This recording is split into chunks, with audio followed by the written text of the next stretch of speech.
Disaster recovery really isn't fun, right? It's not something that anybody ever wants to have to go through, but unfortunately, a lot of businesses do.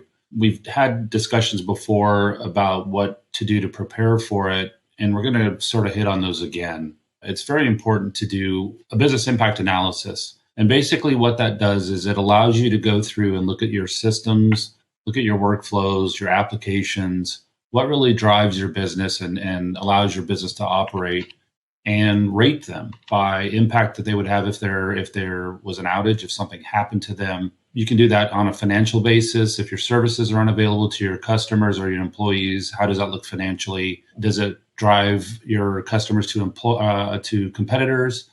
Does it decrease the reputation or brand of your business? Does it hurt your brand and your image for your employees? Do they feel uncertain about the ability of their employer to maintain a reliable workplace? So there's a lot of things to consider when you talk about this, and the business impact analysis is one of those. Very often thorough, time-consuming process, but be well worth it in the end, and it should be part of every business continuity and disaster recovery plan, which Stephen's going to start taking us through. Yeah, so one thing that you do need to have is a BCDR, business continuity disaster recovery plan. Also, in addition to that, you need to have a run book or a playbook on what to do during the business continuity disaster recovery plan.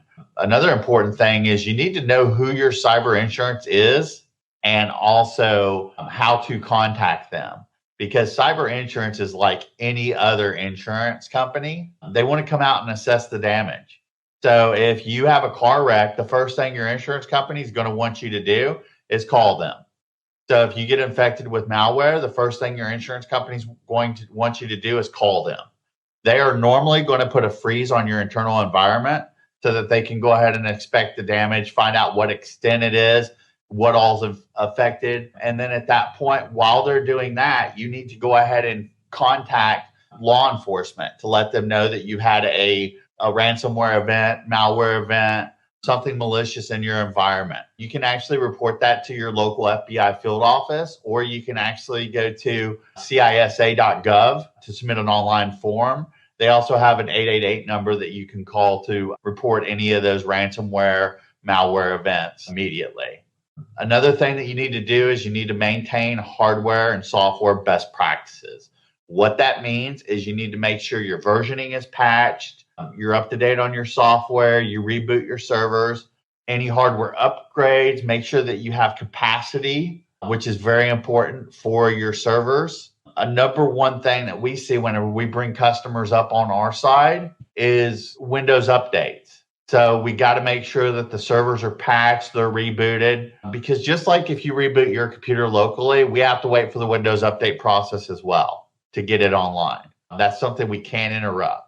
So just make sure your software is up to date, you're on the correct version, you patch your servers, you reboot them, all the housekeeping is in order. Another thing is you're going to need to test your backups. If you don't test it, you don't want to come into a DR event and find out that that server does not work, or this server, we can't get the application working, it needs a public IP address. You don't want to come into these issues during a DR event. So you need to test the issues and test the server, spin it up just as it is a real DR event, and make sure that you test all of your applications. Test them from a server level, test them from a workstation. So what I tell everybody whenever we perform DR tests for customers is you want to test it exactly as you're connecting to your VPN. The only difference is you're going to be connecting to our VPN or through your firewall that you put in one of our data centers. Connect to that, test everything just like you were to run it in production.